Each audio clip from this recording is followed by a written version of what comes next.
Hello दोस्तों, solution by PJ में आप सबका स्वागत है। आज मैं भौतिकी के टॉप 5 प्रश्न लेके आई हूँ जिसका सॉल्यूशन करवाने वाली हूँ। इसके पहले भी मैंने और भी सब्जेक्ट के टॉप 5 क्वेश्चन करवाए हैं जिसका मैंने प्लेलिस्ट भी बना दिया है। तो प्लीज़ आप लोग वो वीडियो भी जाके पूरा ज़रूर देखें, आप लोग के एग्ज़ाम के लिए बहुत ही हेल्पफुल होने वाला है। तो चलिए आज का सेशन स्टार्ट करते हैं और बढ़ते हैं पहले क्वेश्चन की ओर। ठोस पदार्थ में स्नेहक या लुब्रिकेंट के रूप में किसका प्रयोग करते हैं?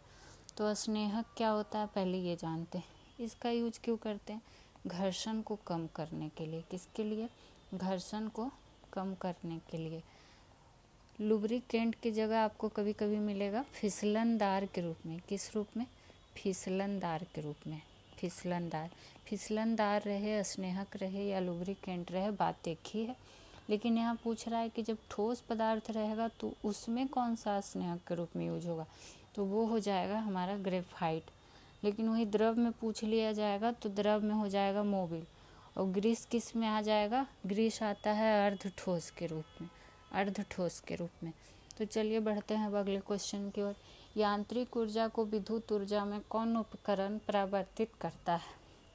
तो यहाँ क्या है? यांत्रिक से विद्युत। तो यांत्रिक से विद्युत हो जाता है डायनेमो। लेकिन जब इसका यही अपोजिट करेंगे तो क्या हो जाएगा? विद्युत ऊर्जा को यांत्रिक ऊर्जा में कौन बदलता है? तब हो जाता है विद्युत मोटर।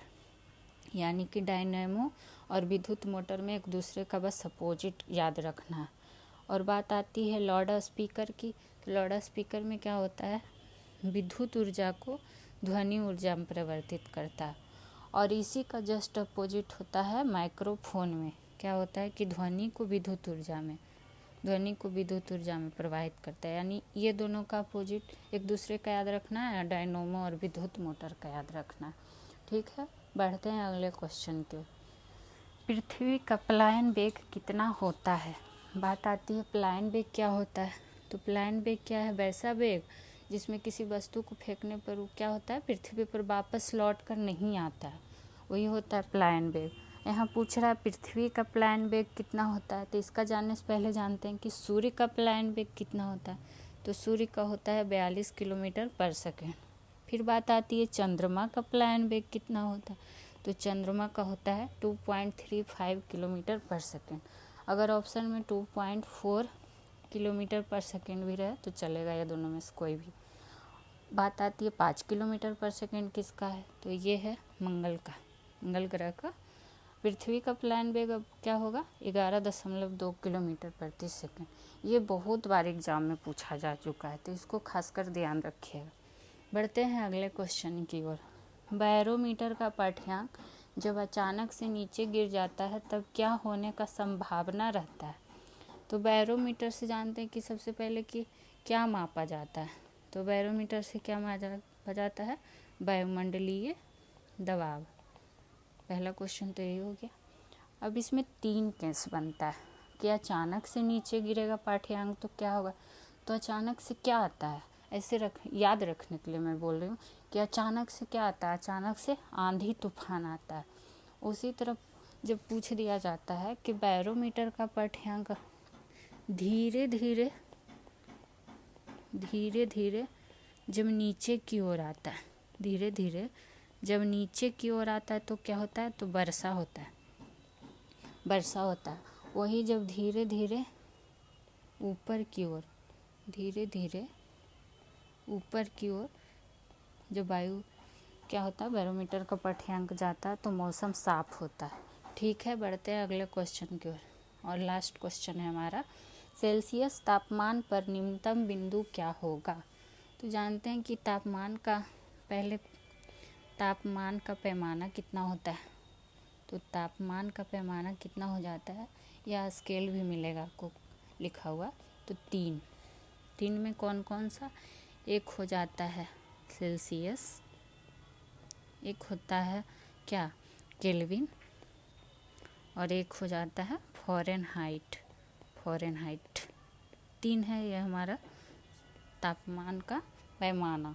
अब जानते हैं यहाँ पूछ रहा है कि सेल्सियस तापमान पर निम्नतम बिंदु क्या होगा, यानी कि मिनिमम पॉइंट में क्या होगा, तो मिनिमम पॉइंट में होता है 0 डिग्री सेल्सियस।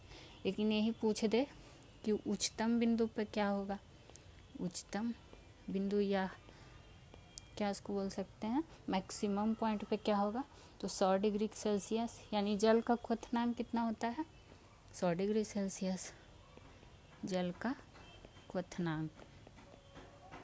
और ये क्या होता है हिमांक बिंदु, जल का हिमांक बिंदु।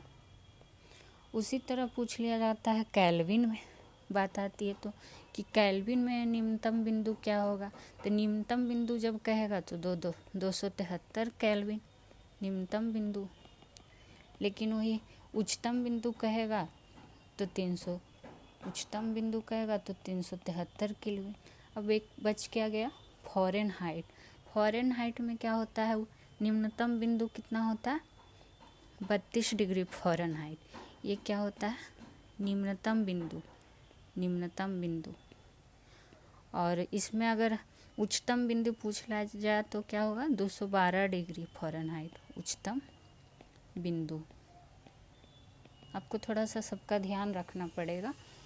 तो आज का मेरा एक क्वेश्चन है आप लोगों के लिए कि हम मतलब कि मानव शरीर का समान तापमान सेल्सियस में कितना होता है और फ़ारेनहाइट में कितना होता है, आप लोग कमेंट में बताइएगा। आज के लिए इतना ही, मिलते हैं नेक्स्ट सेशन में। कैसा लगा आप लोग को वीडियो ज़रूर कमेंट कीजिए। चलिए मेरे चैनल को सब्सक्राइब कीजिए अच्छा लगता है तो। फिर मिलते हैं अगले वीडियो में। Thank you.